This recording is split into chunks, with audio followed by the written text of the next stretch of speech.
ओम नमो भगवते वासुदेवाय। ओम नमो भगवते वासुदेवाय। ओम नमो भगवते वासुदेवाय। ओम नमो भगवते वासुदेवाय। ओम नमो भगवते वासुदेवाय। तो आज हम पाठ करने जा रहे हैं श्रीमद् भागवतम से पहला स्कंद अध्याय 9 और अध्याय का शीर्षक है यहाँ पर भगवान श्री कृष्ण की उपस्थिति में भीष्म देव का देह त्याग। आज श्लोक पाठ करेंगे, श्लोक क्रमांक 2 और 3। तदा ते प्रियतरा सर्वे, तदा ते भ्रातरः सर्वे, तदा ते भ्रातरः सर्वे, तदा ते भ्रातरः सर्वे, सदस्वै स्वर्णभूषितै, सदस्वै स्वर्णभूषिते, अन्वगच्छन् रथे विप्रा, अन्वगच्छन् रथे विप्रा, व्यासधूम्यादयस्तथा, व्यासधूम्यादयस्तथा। और मैं ये पढ़ लेता हूँ एक बार श्लोक क्रमांक 3 का भी। भगवानपि विप्रर्षे, भगवानपि विप्रस्य, रथेन साधनञ्जयः, तेन सधनञ्जय, सते व्यारोचता नृपः, नृपः, कुबेरैव गुह्याकै। कुबेरैव गुह्याकै। अनुवाद तात्पर्य कृष्ण कृपा मूर्ति अभय चरणारविंद भक्ति वेदांत स्वामी श्रील प्रभुपाद जी के द्वारा जो अंतर्राष्ट्रीय कृष्ण भावनामृत संघ के संस्थापक आचार्य है। श्लोक क्रमांक 2 के अनुवाद। इस समय उनके सभी भाई स्वर्ण भूषणों से सजे हुए उच्च कोटि के घोड़ों द्वारा खींचे जाने वाले सुंदर रथों पर उनके पीछे पीछे चल रहे थे। उनके साथ श्री व्यासदेव तथा धौम्य जैसे ऋषि, पांडवों के विद्वान पुरोहित तथा अन्य लोग थे। और तीसरा, हे ब्रह्म ऋषि, भगवान श्री कृष्ण भी अर्जुन के साथ रथ पर सवार होकर पीछे पीछे चले आ रहे थे। इस प्रकार राजा युधिष्ठिर अत्यंत राजसी प्रतीत हो रहे थे, मानो कुबेर अपने साथियों से घिरा हो। तात्पर्य, भगवान श्री कृष्ण चाहते थे कि सारे पांडव भीष्म के पास पूरे राजसी ठाट बार से जाएं, जिससे वे अपने अंतिम समय उन्हें देखकर प्रसन्न हो। कुबेर देवताओं में से सबसे धनी है। यहाँ पर युधिष्ठिर कुबेर की तरह प्रतीत हो रहे थे, क्योंकि भगवान श्री कृष्ण के साथ यह जुलूस राजा युधिष्ठिर के राजपथ के अनुकूल था। ओम अज्ञानतिमिरन्धस्य ज्ञानञ्जनशलाकया चक्षुरुन्मीलितं येन तस्मै श्रीगुरवे नमः। श्रीचैतन्यमनोभीष्टं स्थापितं येन भूतले स्वयं रूप कदा मह्यं ददाति स्वपदान्तिकं वन्देऽहं श्रीगुरो श्रीयुतपदकमलं। श्रीगुरुं वैष्णवां च श्रीरूपं साग्रजातं सहगण रघुनाथान्वितं तं सजीवं सद्वैतं सावधूतं परिजनसहितं कृष्णचैतन्यदेवं श्री राधा कृष्ण पादान सहगण ललिता शिवशाखान्वितं च। हरे कृष्णा कृष्णा कृष्णा हरे हरे, हरे राम राम राम हरे हरे। तो अभी युधिष्ठिर महाराज अपने सभी भाइयों को लेके उस जगह पहुंचे जहां पर अभी सरसैया पे लेटे भीष्मदेव, जो अभी वो अपना अंतिम प्रस्थान करने के लिए तैयार है। और ये पूरा योजना भगवान का है। भगवान अपने भक्त भीष्मदेव का उनका गुणगान गाना चाहते हैं युधिष्ठिर महाराज को शिक्षा देने के लिए। मतलब युधिष्ठिर महाराज, जैसे कल हमने सुना, व्यास देव और स्वयं भगवान भी उनको समझाने में इतने व्यथित हो रहे थे, इतने वो मोहग्रस्त हो गए एक तरह से। और ये भगवान का योजना था कि अभी भीष्म देव जो है युधिष्ठिर महाराज को इस तरह से सुनाएंगे। और भगवान का और भी ये योजना था कि भीष्म देव जो है उनके मृत्यु के समय में भगवान खुद प्रसन्न, मतलब वहां पर उपस्थित हो, भगवान को देख के वो अपना देह त्याग करे। और ये बहुत ही मतलब शुभ घड़ी है भक्तों के लिए। अभी देखिए, भक्त जब शरीर छोड़ना जा रहे हैं, स्वयं भगवान पहुंच गए, इससे शुभ और क्या हो सकता है भक्त के जीवन के लिए। जस्ट विचार कीजिए, आप यहाँ पर भगवान उपस्थित है। तो यहाँ पर भगवान और भक्त का संबंध को उजागर किया जा रहा है कि भक्त जितना भगवान के लिए पागल रहता है, वो उनका केवल प्राण ही भगवान है, उसी प्रकार भगवान भी भक्त के प्रति ऐसे स्वभाव रखते हैं, ऐसा व्यवहार रखते हैं, वो भी भक्त को वो करना चाहते हैं। और भीष्मदेव और भगवान का एक विशेष संबंध भी है। जैसे प्रभुपाद बताते हैं कि जब राजसी यज्ञ हुआ और सर्वश्रेष्ठ व्यक्ति को, सबसे उच्च व्यक्ति को पूजन करना था, तब कृष्ण को जब चुना गया तो शिशुपाल लोग तो उनको वो किए, विरोध के, कैसे जो है ये कृष्ण जो है पूजा का अधिकारी बन सकता है ना, ये तो छलिया है, ये तो लड़की के पीछे भागता है, इस तरह से आरोप लगाए। तो सबसे उस समय संसार में सबसे बलिष्ठ और सबसे मतलब तीनों लोक में प्रसिद्ध है भीष्मदेव, ब्रह्मचारी के रूप में प्रसिद्ध। अभी वो ब्रह्मचारी, शुद्ध ब्रह्मचारी, नैष्ठिक ब्रह्मचारी। उनका इंद्रिय संयम के बारे में क्या बताया जाए। भीष्मदेव जब उनके जो पिता शांतनु राजा जब सत्यवती को विवाह करना चाहते थे, तब वो तो सत्यवती मछुआरे परिवार से थी, तो उनके जो मतलब मछुआरे पिता थे तो वो इनकार कर दे, शादी नहीं हो सकता।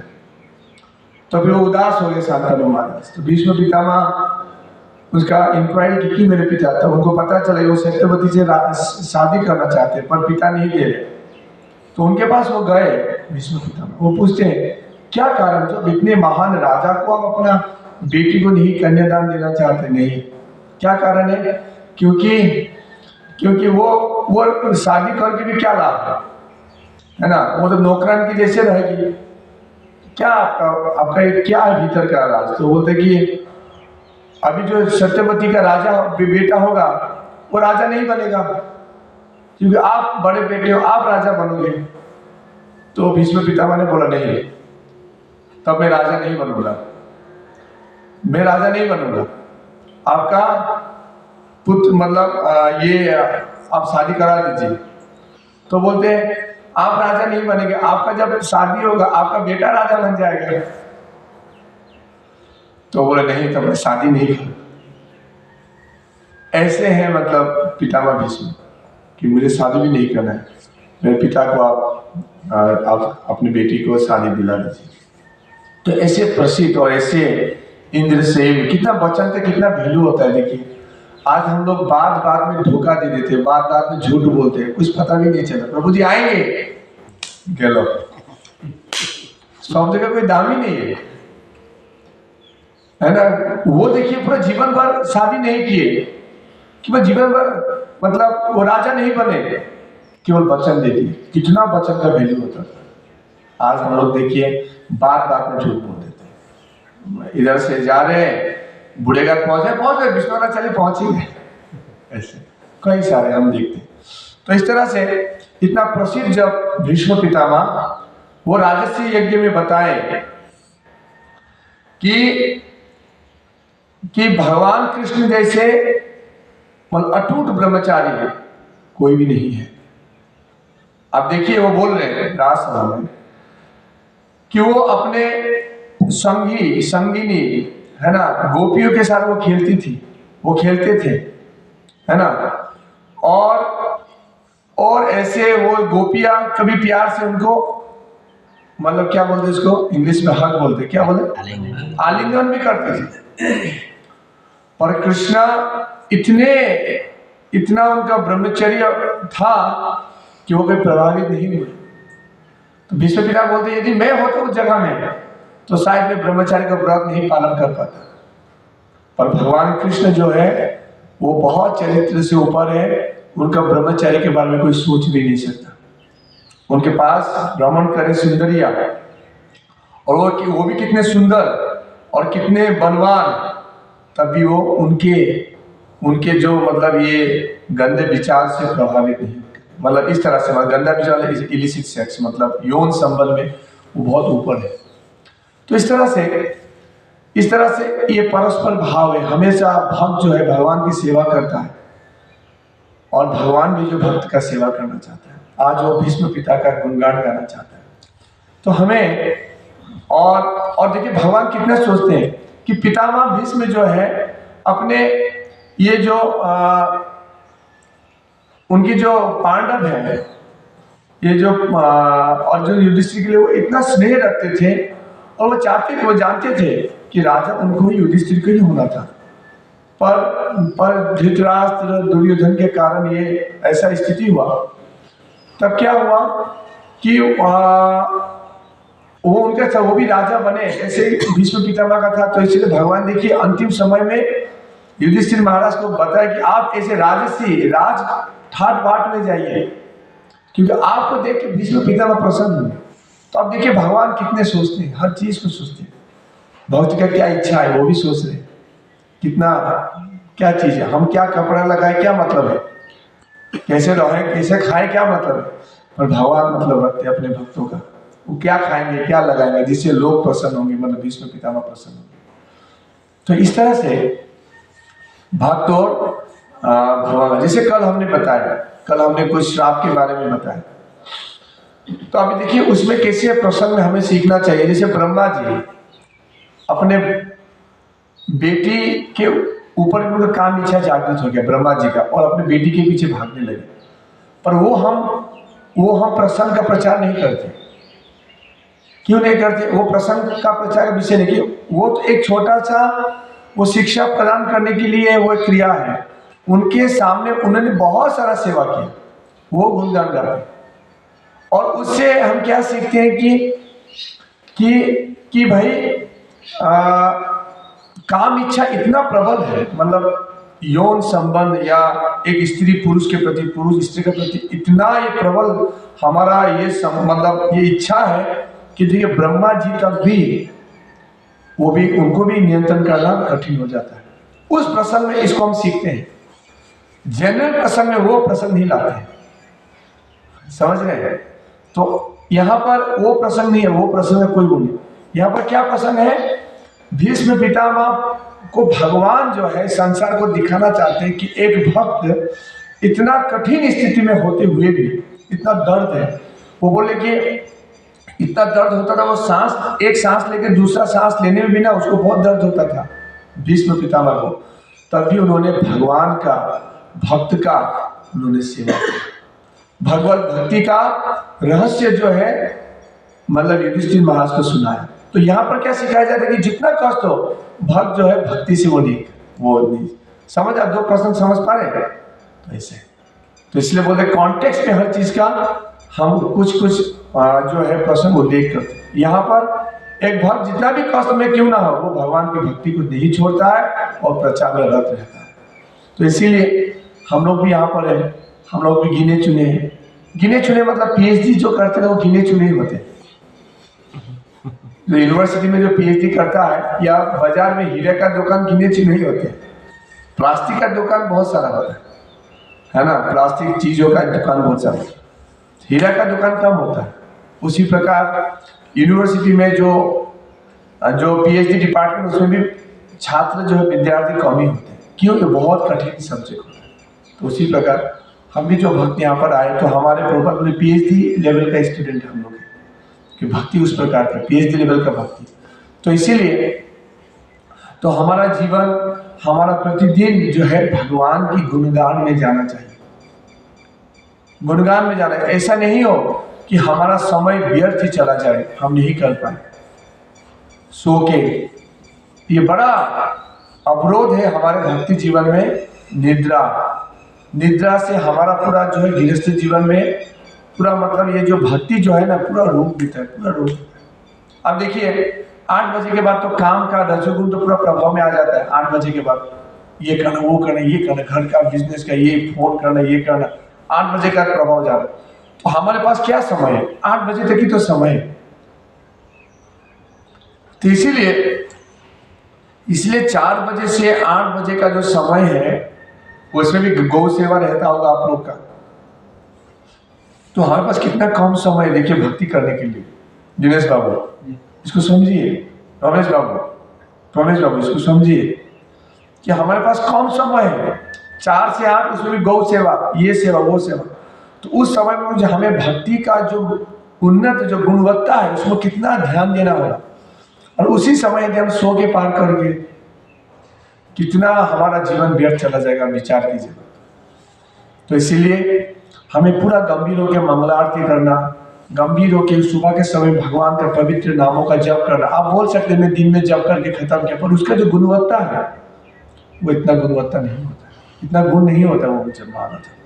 इसलिए सुबह का समय माला जप करना, सुबह का समय कुछ 2-4 श्लोक पढ़ लेना, वो बहुत काम देने वाला है। तो इसलिए इसमें आप जितना उसमें फोकस करेंगे आपका प्रगति होगा, आपका परिवार का प्रगति होगा। अब ये अपना कैलकुलेशन आप देख लीजिए।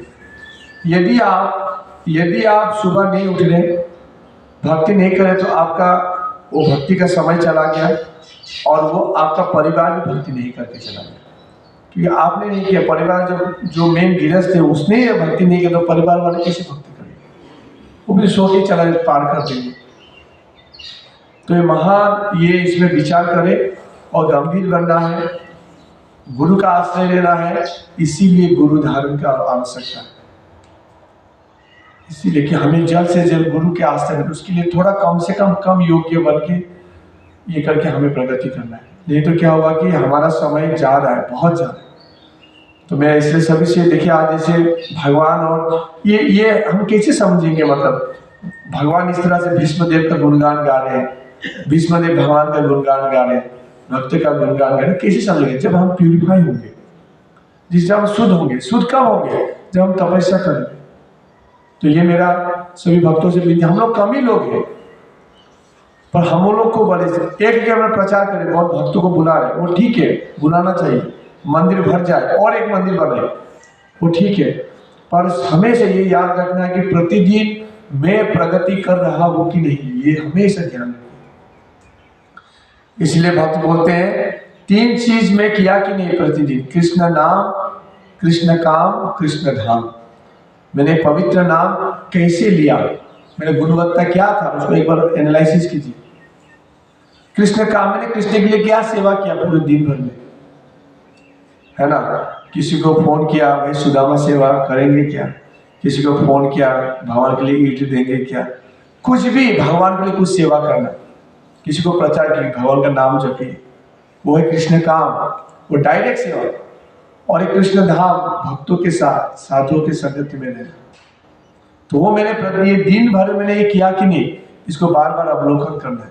यदि आपका कृष्ण नाम, कृष्ण काम, कृष्ण धाम हमारा जितना होगा उतना ही भक्ति में प्रगति होगा, इतने हम लोग समझ पाएंगे, अनुभव कर पाएंगे।